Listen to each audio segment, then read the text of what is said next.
I'll turn mine on when I'll All turn right. mine on when I stop moving around, Awesome. But so I don't make you great, dizzy. Kevin, what a great little filler photo for you. You look very handsome in that lab coat. Thanks. Yeah, and welcome anyone that's beaming in and others will beam in to yet another AHA put on by the Community and Education Committee happy hour. Love being here. Great opportunity. And as I said, I'm in Lyons, Colorado. My name is Julia Herz. I'm your executive director of the AHA. I've also been an AHA member since my 20s. If you haven't seen any of my work, then start reading Zymergy more and we'll get you caught up. I'm NHC award medal winning homebrewer from when I didn't work at the AHA, and that was with an old ale, a silver medal, tough one to medal in. I'm on the final round. Very excited about that, my husband and I. And I happen to have a beer pairing book and a little bit of a passion over beer pairing. And Denny and I got paired together. We got voluntold. Yep, there's my book in kind of Kind of, blocked out form. We got voluntold by our colleagues on the committee, yeah. your fellow members, that they wanted us to do this. And Denny, you were down to be paired with me, and I was down to be paired with you. And we wanted to do it in the happy hour format. I don't know if you all have been catching the HA Zymergy Lives. That's certainly a little bit more formal. That's locked down to members only. This is wide open and it'll be rebroadcast on AHA's YouTube channel. And we're psyched to be here.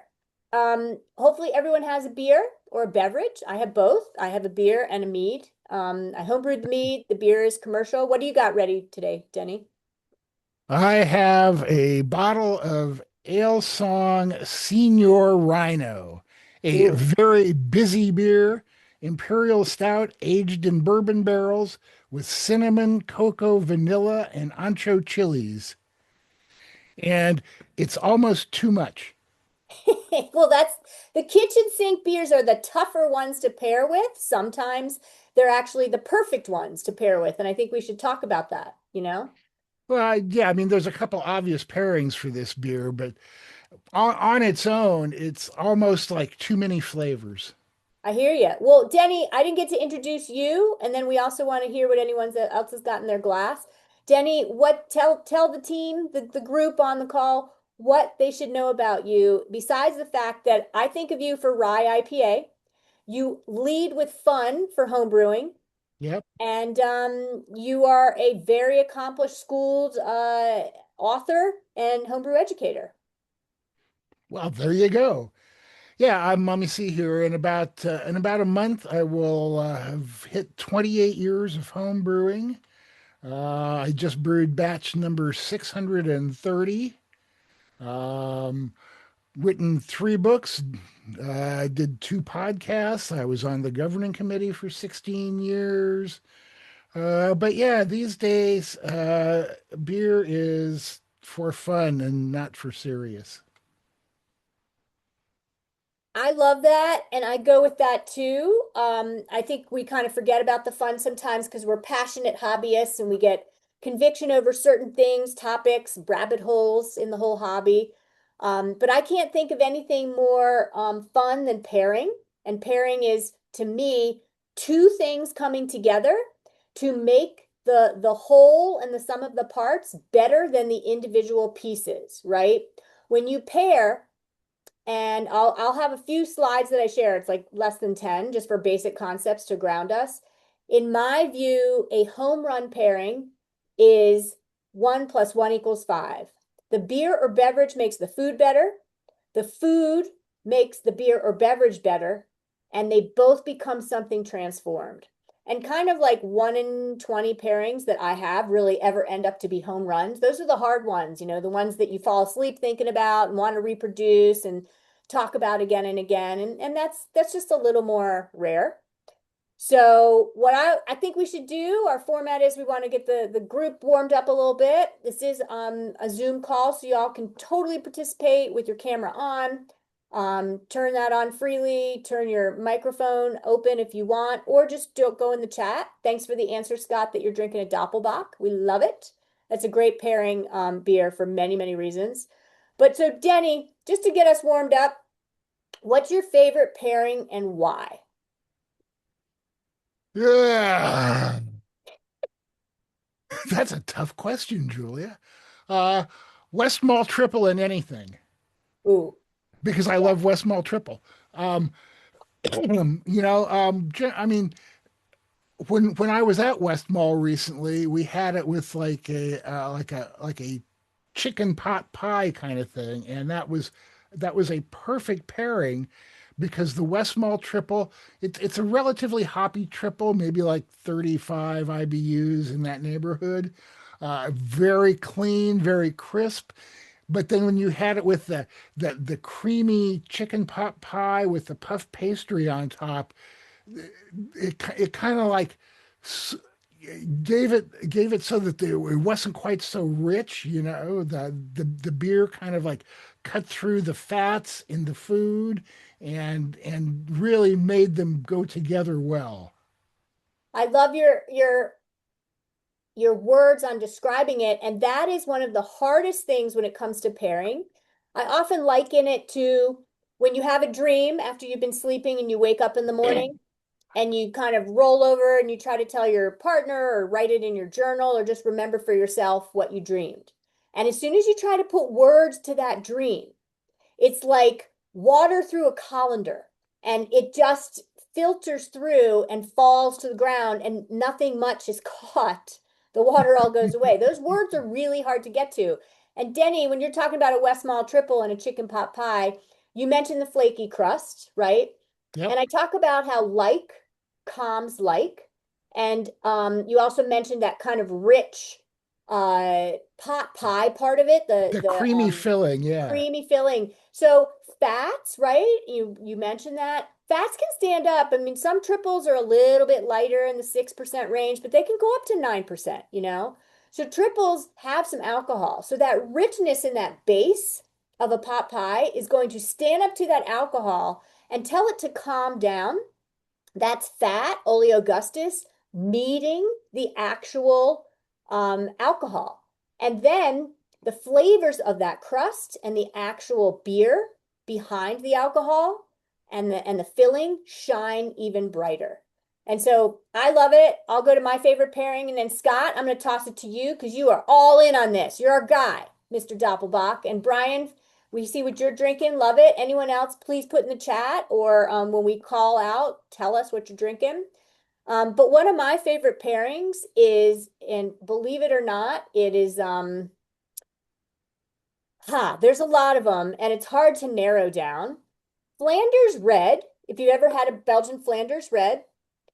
Hello, Keith. Thanks for joining us on camera. And lentil soup or lentils themselves.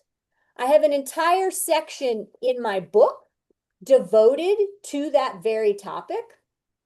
And Yeah. I would love to read to you either that, you guys can choose it, tell me which one, or extra special bitter and fish and chips.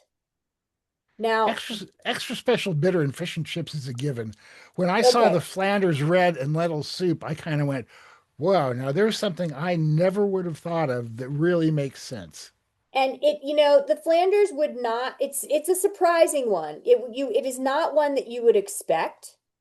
And what I would say is quick high level, since I'm going to dive into the ESB, which I should have marked my page, is the Flanders red. Flanders has that acidic bite, right? Acetobacter, that vinegar taste. And that vinegar, think of that as almost like the lemon juice, right, of a lentil soup. Lentil soup Mhm. commonly can be served with lemon juice. And so one of the fun pairing components of beer or beverage to food is that that beverage becomes the sauce or the counterpoint, right, to that food. So, lentils are really rich in umami, and they have a little bit of fat and protein essence. And so a Flanders has those brown malt notes and then that not bracing acidity, but certainly there, depending on which Flanders you get. And Duchess de Bourgogne is one of my favorites. It will so counterbalance the fat and that umami in the lentils, and then it just calms down. So again, back to When like meets like or counterpoint meets counterpoint, other flavors can shine. And so it really becomes even more nurturing and satiating and satisfying to eat those lentils and that lentil soup because you're washing it down with a lighter alcohol Flanders red. They're not heavy in alcohol. And then the Flanders shines and you get those brown malt notes much further. And then the brown malt notes, almost like a gravy, just fall into those lentils. Super cool. Hey, Scott, would you be willing while I find my page to read you all my ESB, which will wax poetic and have you all just so happy and singing and thirsty and hungry? Can you tell us one of your favorite pairings while I'm looking for that page? With pairings, I don't think too terribly much about it. I don't really have a favorite pairing, and maybe that goes to what I'm drinking and eating works well together because it's not something that is in the forefront of my mind per se. I'm just enjoying what I'm having. Yeah, man.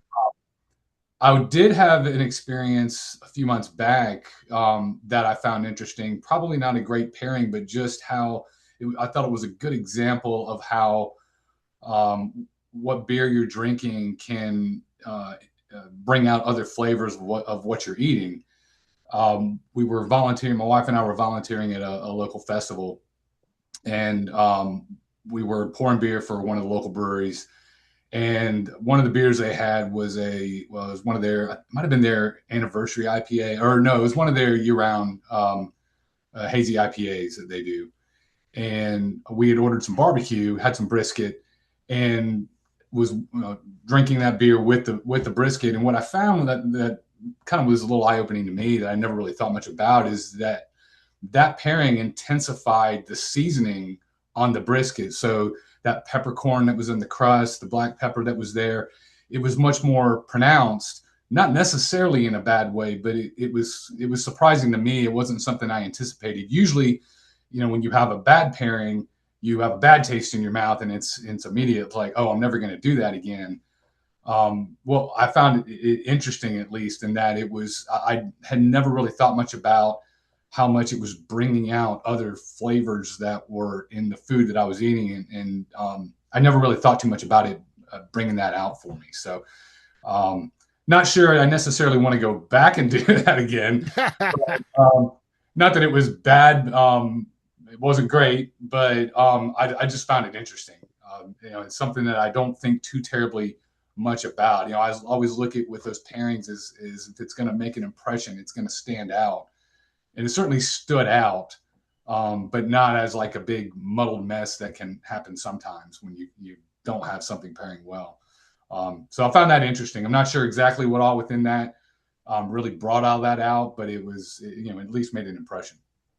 I love that. And the concept from Randy Mosier, who is very prolific in pairing, that maybe applies to what you're experiencing is potentiation. So potentiation is one item accentuates the other, literally and sometimes even chemically. I would say salt potentiates many things. Too much salt, it dominates. Enough salt, and it brightens things up, right? You put salt on watermelon ever, and it's a transformative experience. It's very different than just that base sweet watermelon. So that definitely comes to mind is potentiation for sure. Keith, do you have a pairing that you're willing to share with us? Yeah, actually, I tend to make the weird beers. I figure I can buy a good Pilsner. So I make the weird things. We've actually had a competition in town a couple years ago, homebrew and pros, and I've medaled both years I've entered. The first year was fun. It was with a strawberry jalapeno cream ale that you ask a bunch of 20-year olds what should you make, and they start throwing random things out, and it worked. So, but then I paired it actually with a New York cheesecake, just a plain cheesecake. I wanted something not Sure. too sweet and it worked amazingly well. So yeah, and I medaled for that. So that was probably the most interesting. So I've had fun with these weird beers that I make, trying to come up with something that pairs with them. I love it. And it sounds not even that out there when you think about the two components, the beverage and the food, Fruit's a really great aspect, I think, in pairing. Fruit brings tannins too. If you think about the skin of fruit, it brings residual sugar. It can bring definitely acidity. And so I love it. That's a really fun one. I'm seeing in the chat that you guys have, and I'll get to my ESB, which I finally just found, but I want to do these slides and then I'll talk about ESB real quick, just to ground our conversation. And hopefully it transforms how you all talk about pairing literally here forward. So alone, just calling in for this was worth your time. Can everybody see my screen? As I said, this is less than 10 slides, but it's just easier to kind of talk about. I'm going to go ahead and pop this out if I can increase my size. Do you guys see the flavor triangle going on here?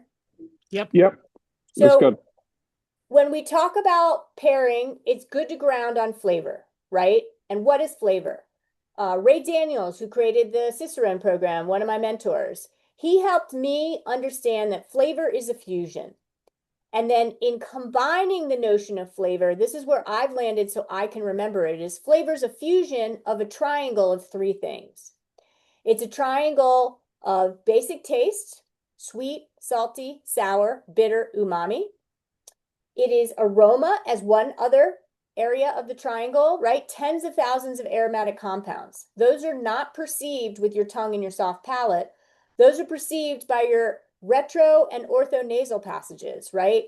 Ortho meaning the outside of your face. That's always way easy to remember it. O, my nostrils, outside. And then retro, in the back of my mouth, my ortho nasal passages meet my retronasal passages, which are literally two holes at the back of your mouth. And you're also smelling while you're eating, right? You're chewing things, volatile compounds. In the back of your mouth, you're able to smell. Then the third component of the flavor triangle is mouthfeel. Temperatures, textures, and pain, right? Think of the grippiness of tannins when you chew on a tea bag, or have a really over oaked California red, which comes along too often, I would say. That's kind of the textures. The temperatures are a part of mouthfeel, the cold of a beer and the warm of a plate or food, right? And then that pain component is a mouthfeel. It's chemesthetically how we perceive. And that mouthfeel pain component can be the bite of horseradish, right? The snap or slap, I should say, of capsaicin spicy heat, right? And there's Scoville units in a whole way that's measured.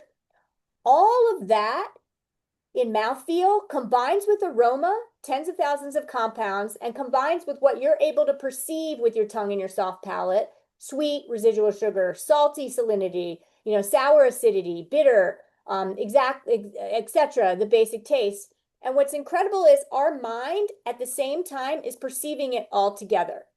So I'm going to come back to kiln, roasted, and toasted and baked, but I want to talk about the mind to palate connection. Your mind, pretend you're going out to see a rock band, right? And Denny and I are going to a dead cover band. Oh, no. Sorry, I'd never go to a dead show. Okay, Danny, whatever. What band do you want to go see for this example? Give me a band. Oh God, I don't know. Laurie Anderson. Okay. Oh, I know Laurie Anderson. Okay, so she's got support though. She's just not soloing. Right. So we go out to see Laurie Anderson. Danny bought the tickets for that one though. And You bet. you're like we're dancing and we're singing and we're talking to each other about what we're enjoying about the show. Danny's really into Laurie. He's dialed into her lyrics, her as the front woman. Meanwhile, my brain's going to her bass guitarist, right? And we're hearing all of it at once, but I'm dialed into a guitarist while Denny's dialed into his perception, his hearing, and his sight to the lead singer. That's the way to think about when I just was talking about basic taste, right? So when you drink or eat, the mind to palate connection is a very interesting concept. And this is a concept that I put it this way. The palate, I keep talking about the tongue and the soft palate. the ortho and retronasal passages, and our chemesthetic capabilities, look it up if that you don't know that word, they just factually perceive, right? They are factually perceiving that flavor triangle, each of the things I mentioned, basic taste, aromatic compounds, and mouthfeel. But then the mind is like the little kid, or sorry, the teenager at the high school prom dance gossiping in the corner. And you know what? That gossip sometimes is bullshit. Other times that gossip is actually really relevant. But that kid at the dance in the corner, they're only talking about the couple to the far left of the room when there's all this other stuff going on. So the mind palate connection is all about where your mind is paying attention to when you're tasting and drinking, and yet remembering to connect to the whole experience because it's all being perceived at once. We can perceive while I'm talking right now, our perception, you can hear my voice, you can touch your tabletop and your hand can feel the texture of that tabletop. Your eyes see the light in your room right now. That's all sensory input. The same thing's happening when we drink or eat. All of those things are coming in at the same time, and it's a matter about where we pick and choose. And so I like to say perception is personal, so tasting is personal too. Denny's experience at that same concert is going to be different than mine, and neither is right or wrong. So when you're pairing and apply that to pairing, you just want to talk to people about what they are experiencing. And this is the way I put it. Are you experiencing a home run like I described? Beer or beverage makes the food better. Food makes the beer or beverage better. 1 + 1 = 5. Wow. Home run transformative, very pleasing. Or is your pairing middle of the road? The beer doesn't take away from the food doesn't take away from the beverage, but they don't transform each other. Or the third way to describe your pairing is like a train wreck. Oh, I did not like that. There was a clash. There was a negative reaction that I experienced. And when I've done talks and asked people to raise their hand in a room when I'm serving them a pairing, you never get 100%, no matter how good I think the pairing is, for that room of 5 people or 500 to say, that's a home run. You're never going to have 100% because it's so personal. So our job is to try to talk to each other about what we liked and what we didn't like. And a good way, grounding way for you all to consider is using the home run, middle of the road, or train wreck analogies, right? Lexicon. We talked about potentiate. And so when you are pairing and your mind to palate connection is working and you're trying to dial in on what is happening that you are experiencing, right? Are things, the beverage or components of the beverage and components of the food enhancing each other or suppressing each other? And both are happening with multiple components in each of those at the same time. Enhance can be intensify, accentuate, highlight, brighten. Suppress, a good way to describe that is things are diminished, softened, calmed, or mute. And so I also like to think about, and this I'll go back up to that slide with the toaster in a second because it applies to beer, echoes, links, hooks, and bridges. The wine world talks a lot about echoes. And this is, you can kind of get the sense of these concepts where the beverage or components of the beverage link or echo or hook or bridge into components of the food. And there's examples here. So think about the spice trio of rosemary, juniper, pine, and then throw spruce in there too if you ever work with spruce. Well, if you pair that with an American Pale Ale, you're going to have echoes or links from those particular spices that maybe I put on my fettuccine Alfredo to that American Pale Ale from hops that are commonly used in American Pale Ale, right? Or echoes and links of brown sugar, butter, caramel, vanilla, coconut. What does that sound like? Sounds like potentially, an English porter or, English or American barley wine. Those have common echoes and links. That flavor group of food components or botanicals or spices and that actual beer. So hopefully you get the concept of that. So when you're verbalizing pairing, you can use that to your advantage to explain and articulate to yourself or others, this linked in to this, and these are the things that I think linked or bridged together. So I'll go back up to this. This is a fun one. And again, I was influenced by evolving this concept from Ray Daniels of Cicerone and my Cicerone studies is kilned, roasted, that is what we have when you all, us all, as homebrewers work with malted barley, malted wheat, right? Malting is a concept of adding heat to barley, and then it becomes malted, right? And then the enzymes are accessible and the sugars are accessible for enzymatic reaction to then create alcohol. So the same notion of kilned and roasted for barley and wheat can apply to the flavors that you get in toasted or baked. So I love the way it's been told to me is you've got a bag of white bread. See it on the screen here, but I want you to take your brain there. Go in your brain to just a good old terrible piece of Wonder Bread, white bread that you pull out of the bag. And you pinch the inside of that Wonder Bread. What's the center of that taste like? It tastes like wheat malt, right? Does that make sense to y'all? And then you get to the edge of that bread, and the edge of that bread has been exposed to the baking process. So now you're getting to the hairy edges of kilned, right? Kilned flavors of cashews, lightly, maybe barely roasted pecans, etc. Then you're going to take the bread that you took out of that bag, pop it in the toaster, and toast it. Now you're getting to Vienna and Munich malt flavors, right? And then pretend you burn that bread in the toaster, accidentally burn it. Now you're getting into black patent malt, chocolate malt flavors, etc. And so a lot of the concept of pairing and the advancement of flavors depends on the exposure of the process to either the beer ingredients or the food ingredients, right? When you have something that's smoked in your glass or on your plate, that's going to very much influence the descriptors and flavors that you use. So keep in mind the analogies of when you're describing the malt. When I said brown malt flavors, I could have done a better job to get at deeper description to have you understand more deeply what I really mean by brown malt. Is it kilned level? Is it roasted malt flavors, etc.? Last few slides, then we'll go to Denny and some concepts and some fun and Q&A. Complement, contrast, cut, and cleanse. Those are the 3 C's. There's actually 4 there, so it's kind of a trick.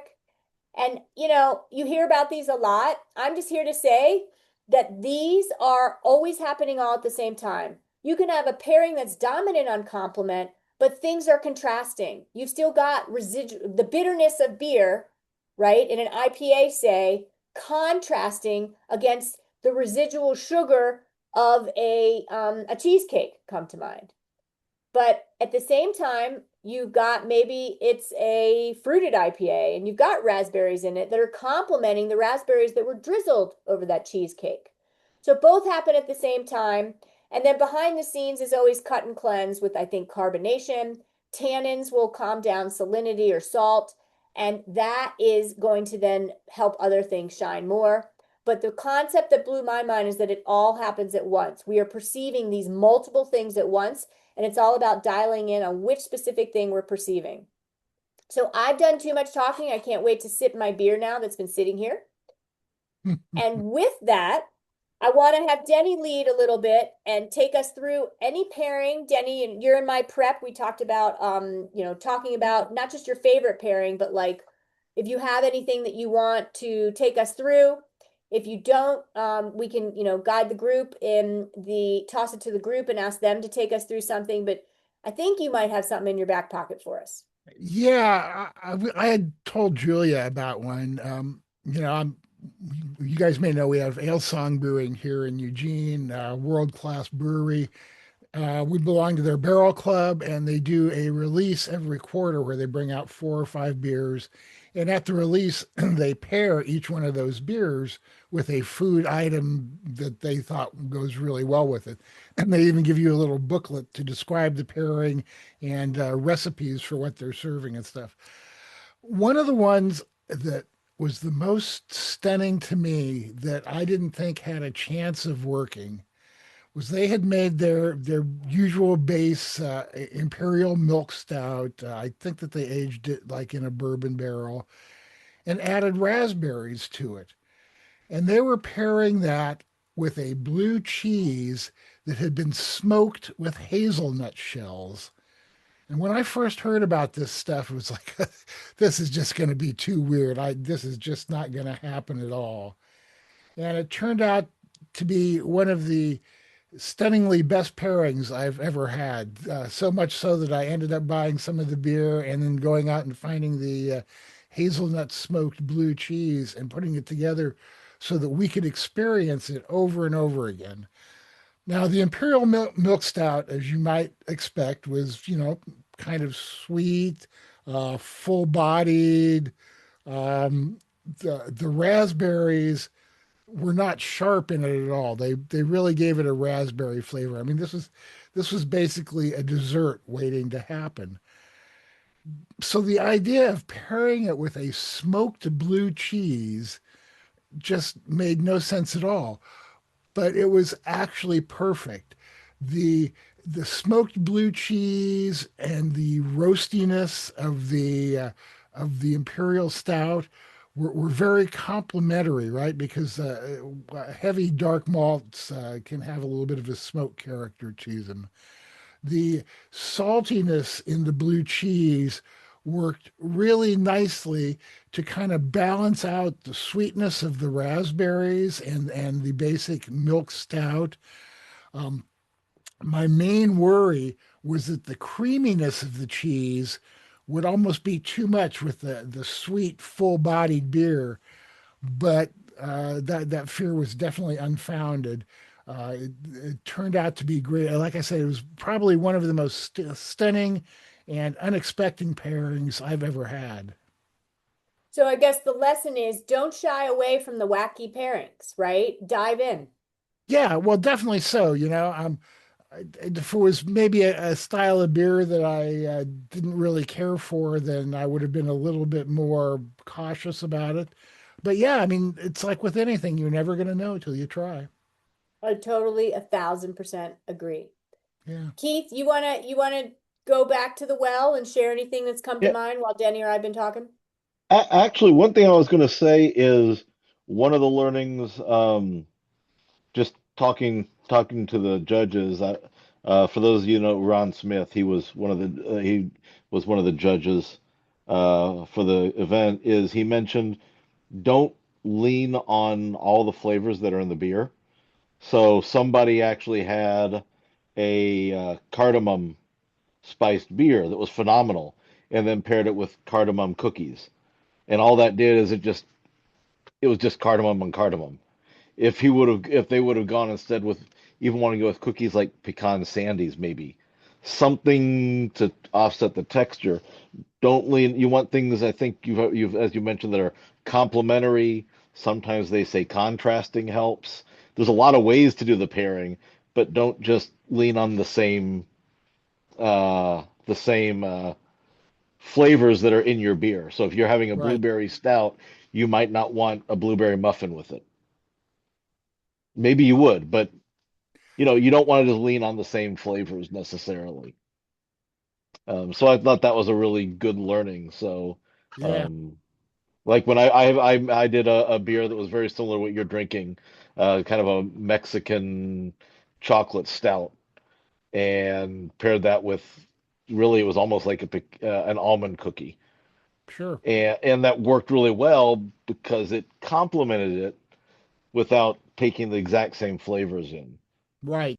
Yeah, which is good because with a stout, it's easy to fall back on ice cream or a brownie or something like that, right? The obvious and not that there's anything wrong with No. that. I've done that many times, but it is interesting to kind of think outside the box a little bit, and go for something that is going to be a different flavor but complementary. Yeah, my go-to with stouts is red meat. Honestly, give me a steak, I'm drinking a stout with it if I'm Yeah, having a steak. I But think that makes sense.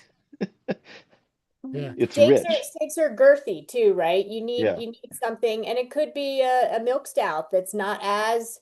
I mean, milk stout's got a lot of body, even though the alcohol is usually in the high fours or low five alcohol range. This Yeah. one's 14.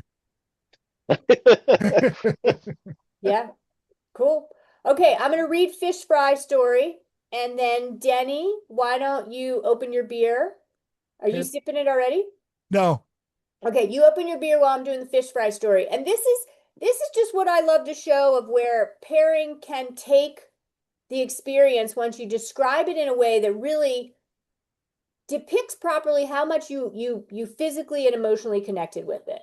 So this is titled from my book, The Fish Fry. The best party I ever hosted was a Friday fish fry in my old mountain hometown of Nederland, Colorado. It was one of those parties that hit the mark for me and fired on all cylinders. Friends, food, fun, and drink. Now, my husband and I had just started dating, and we decided to bypass the ever popular potluck in favor of a fish fry for our friends. We brewed homebrew for it too, of course, and we made an extra special bitter. We kegged half the batch and bottled the other half. We bought the best cod fillets, that's a whitefish if you're not familiar, and used the ESB in the fish batter recipe as well. With about 50 guests, as the evening went on and the fish fry got more and more flavorful, since the oil became increasingly seasoned with each fillet that swam amidst the greasy heat. When the keg kicked that night, we moved on to the bottle-conditioned ESB. I remember going to snag some of those bottles from the hiding place under their stairs and offering them up to guests while the height of happiness and aroma of frying oil filled the air. The flavor harmonies of the ESB's English pale malt, caramel, biscuit, honey, and earthy Maris Otter malt notes, the breading in the fish batter, and the fried oil were simply simpatico. The beer and the food fell into each other like two high school kids on their third date. And I haven't even mentioned how the earthy hop aroma flavor found its way to the dill in the tartar sauce. Think hops and think dill, and you can probably see what I'm saying. Trust me when I say, once you go homemade tartar, you never go back. So that's pairing to me. Yeah, and that's a great story and a great example. Right on. All right, let's open it up. Q&A. Who wants to talk about any of the concepts we've discussed? Toss us in the chat or undo your microphone. Ask Denny a question about why he's sitting in a river. I don't care. Toss us some stuff, and it's time for you all to help us get at what we're really here to discuss. Don't be First of shy. all, yeah, I like Denny's idea of the extra special bitter and fish and chips. You know, I grew up eating and drinking that, so that's Sure. a great pairing. I think it works both ways. One of my most successful beers is what I call Punjab ale, and what it is, it's a cream, American cream ale that I put Indian spices in. So I put cardamom pods, garam masala, and cumin. And you know, it's not hot spicy wise, but it's definitely Indian. And it just blends well with the cream ale really well, and it's won me some awards, and it's always a good beer to have on tap. Paul, way to go. Thanks for calling in as one of our committee members too to represent. And I love the description there. And so, real quick question to you. When you pair, are you like geeking out on it or you're kind of peripheral? Like Scott was, a little bit higher level, and sometimes we don't always dial in. I'm just curious on your approach. No, it's not something that's important to me to pair. I think everybody's palate is very different. I think if you go overboard and say, I'm going to have a steak dinner and this is what everybody's going to drink, and, some people won't want to drink. Some people want to drink red wine or a Cabernet or something instead of beer, so I don't think it's something you can force. I think there are some favorites that I have, but it depends. It's not something that's particularly important to me. I find that I pair West Coast IPA with almost everything because I love West Coast IPA. Yeah. You know, I'm more concerned with having something I like than I am with how it's going to match the food a lot of times. Although I will think about if it's absolutely not going to match the food, if I'm letting myself in for a train wreck. And I Mm-hmm. will, I will definitely settle for middle of the road over home run if I'm drinking a beer that I enjoy. I love that Yes. answer. Middle of the road is like a fine night out. If I'm in a bar, I'm not going to even get the pair run. I'm just like Yeah. in for a social thing and this and Yeah. that. And Denny, beer pairing, that's a West Coast IPA deliberately with an American burger on steroids. Wow. And there's so Wow. many components going on here. Think about the bun, and I talked Yeah. about that kilned, Hmm. and roasted compared to toasted bread. Hmm. That's going to tie into the American pale malts in that IPA. This blue cheese gets at what Denny was talking about. The marbling of blue cheese is an incredible thing. It's a bacteria, right?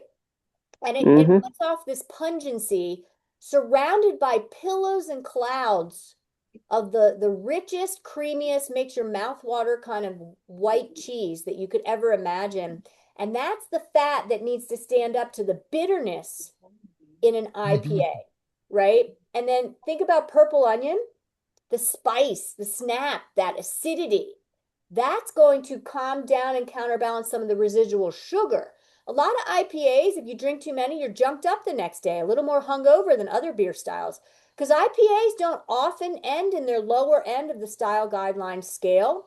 They often end at 1018. The style Hmm. guidelines allow for a sweeter range.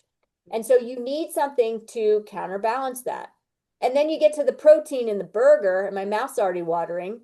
And that grill burger, right? You better serve me a burger that I can get the sense that it was grilled. That's the star of the entire friggin' show. And Right. I want that grilled flavor, that smoky grilled flavor to be complemented and not dominated by the beverage I put against it. Hmm. Good. A couple days ago, my wife and I went out to eat for our anniversary and went to a place that had just opened up. And when we walked in, the brewer came up and said, "Oh man, we've just put on this double IPA, and it was heavily dry hopped with Centennial." My wife ordered their mushroom focaccia, and the mushrooms were pastrami spiced mushrooms, big meaty with the pastrami spices on them. And in that case, that double IPA, that 8.5% heavy Centennial double IPA worked great because number one, the IPA cut through the fat that the mushrooms had been grilled in. And for some reason, I really can't explain why, the pastrami spices went so nicely with the aroma of those Centennial hops. And I can't tell you what it was. It just was. I Danny, think was it you pepper? Oh, go ahead. Go ahead, Scott. I was just say, I think something that kind of came to mind when you said you'll drink a West Coast IPA because you just like West Coast IPA. I think some of it's just what you're craving too, right? Because Sure. Oh, yeah. there's times that I'll think about, well, I've got this beer and I really should drink that, but I'm just craving this, and whether that's because I just really like that beer, or maybe it's because I'm eating something else, and maybe it just pairs well with that without me thinking about that. And sometimes I just have to sit back and go, I'm just going to drink this because that's what I'm craving, Yeah. regardless of what the situation is. And to me, that may pair really well. And maybe it doesn't with somebody else. And something else I thought about as well, with one of our local homebrew shop, the guy that runs that here. He was talking. We were hanging out one night and just talking about different beers, and we're talking about also off flavors within beers. And he made the comment about, I think it was green apple, and I can't remember what style we were talking about. And he goes, "I love it." He said, "I know it's an off flavor, but I love it. It works for me." And whatever the beer was, he just was like, "I'll drink it all day long. It's great. Yeah, I know sure. it's not supposed to be there, but it just works." So some of that may just be the individual as well. And you hear people talking about, well, I'm real sensitive to this and I'm real sensitive to that. And most of the time we talk about that with, off flavors and stuff, but maybe there's something to that in terms of what you're drinking, what you prefer, and maybe even what you're eating with it adds to that whole experience. Yeah, right. So the other, I went to Belgium a couple months ago, I guess back in October. We hit 19 Trappist and Abbey breweries. And ever since that time, about the only kind of beer I want is a Trappist or Abbey beer. Maybe an IPA thrown in there once in a while, but I, I mean, the first time I brewed when I got back was a quadruple. So, um, but so then what I'm doing is I am trying to think of foods that go with the beer that I want rather than trying to put something together or looking at the food first and trying to get a beer that goes with it. I'm starting with the beer and then trying to think about what food goes with it. Um, and I'm wondering if anybody else, I mean, which way do you go? Do you like try and do it all intrinsically in one go, or do you think about what you want to eat and what you will drink with it, what you want to drink and what you can eat with it, or does it just not matter? I want to hear from other people what they think. That's an interesting point, Denny. I actually did that last week at dinner. Before dinner, I'd ordered a beer, um, and before my beer came, I had an idea of what meal I had, and then I was drinking the beer. I said, "Oh, well, that decided it for me." Yeah, So right away, that decided exactly where I was going with dinner. yeah. See, and then it can work either way, or it can be like me and IPA with everything and just be totally thoughtless, but it's just what you want.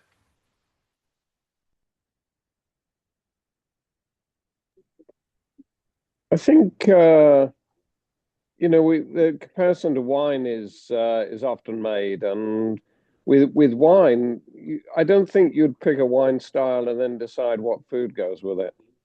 I tend to stick by, the fact that I'm going to order my meal that I really want, uh, and then decide what beer is going to be good with that protein or with that blended taste of flavors. I really don't, much as I love Belgian triples, I wouldn't have a Belgian triple and say now what's going to go well with that. That would be foreign to me.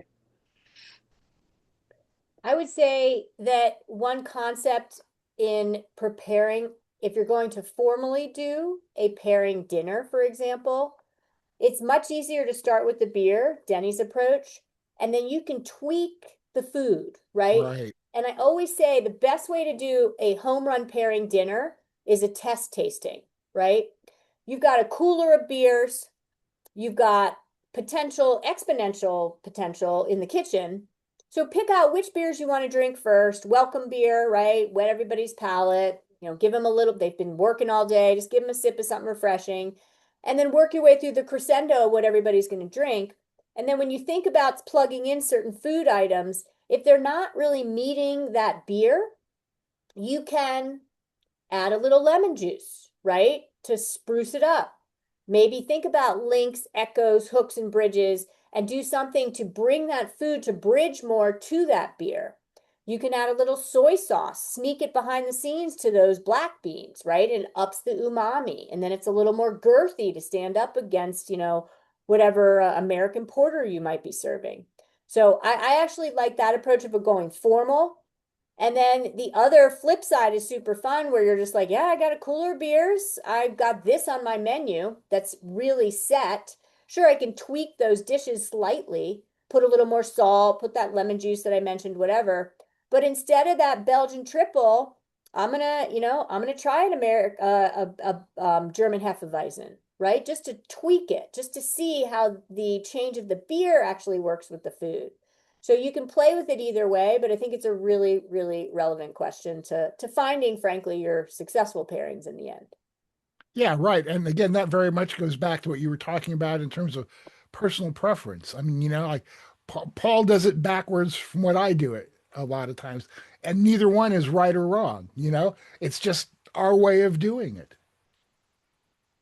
And What that gets about that personal, right? Go ahead, Paul. Scott. Oh, I thought it? Paul was jumping in. What about extending that to not necessarily pairing the beer you're drinking with the food you're going to eat, but cooking the food you're going to make with a specific style of beer?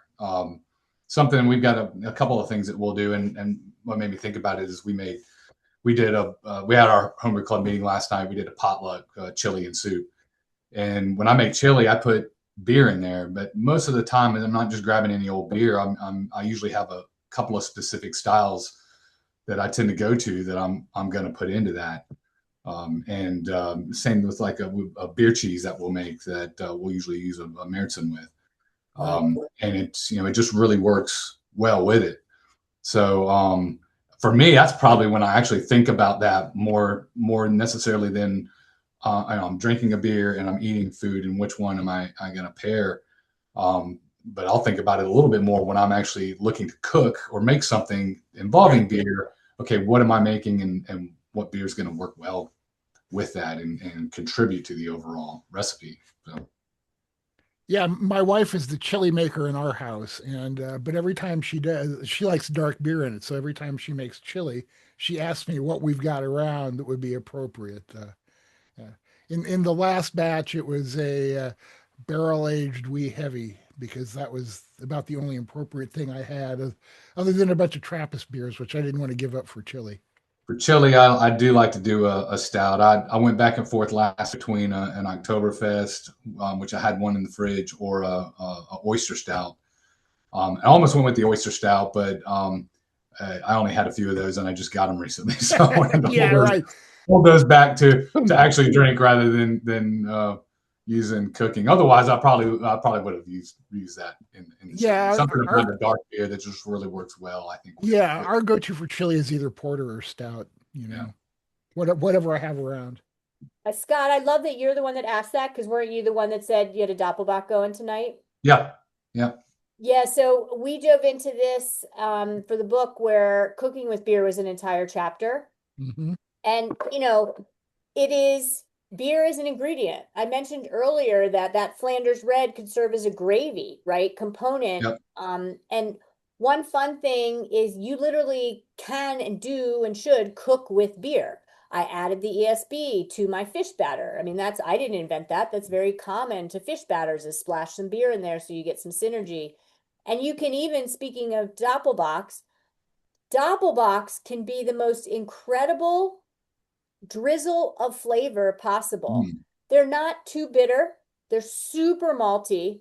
And if you do a slow cook, not burn, but so slow cook down and concentrate it, you can do that, put it in a mason jar, cool it, over the course of 30 days or so while it's still relatively fresh. Use that to sneak in instead of soy sauce to your, soups or augment the stocks. You probably get a nice little caramel flavor going along with that. Yeah, figs, right? Dates, all that stuff's baked into Doppelbock flavors, and you cook it down. You don't want to do that with too bitter of a beer. It's not as effective with sour, acidic beers, but really malty beers that aren't bitter, like a Doppelbock or a Maibach, it's a little more bitter. I find that effective, and it's just another great way to showcase that beer is versatile. It doesn't just have to be a beverage.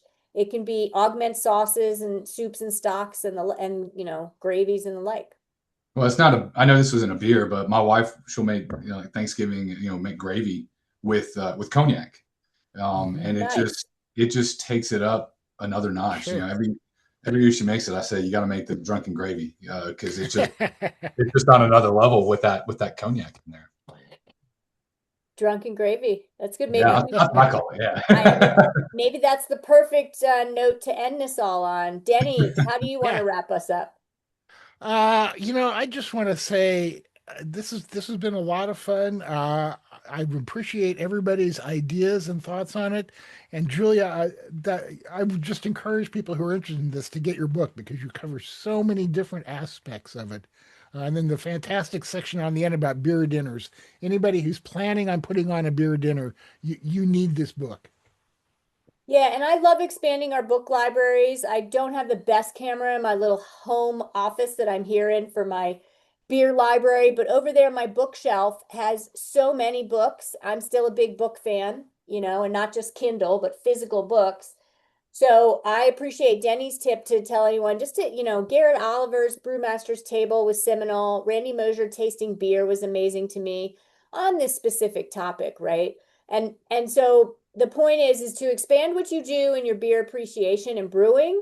The more you dial into pairing, I think the more it can improve and help you dial into brewing better beers because you're more focused on the individual components and the actual ingredients that they bring to the table, especially if you're constructing your own recipes or tweaking recipes to bring them up to that level that you like it more, right? Say you make a It, recipe and it just wasn't bitter enough.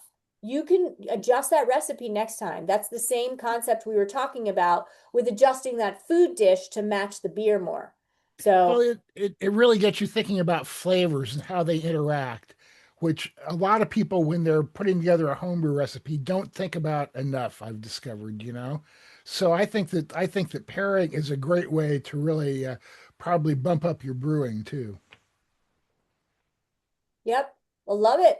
Let's end it on that note. Emily, do we have any official sign off or thank yous, but anything else that we can do to close this out?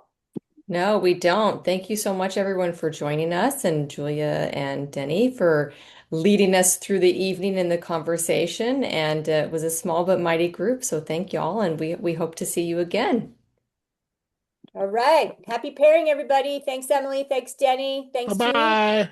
Peace Thank you very out. much. Okay. Bye bye. Bye. Bye.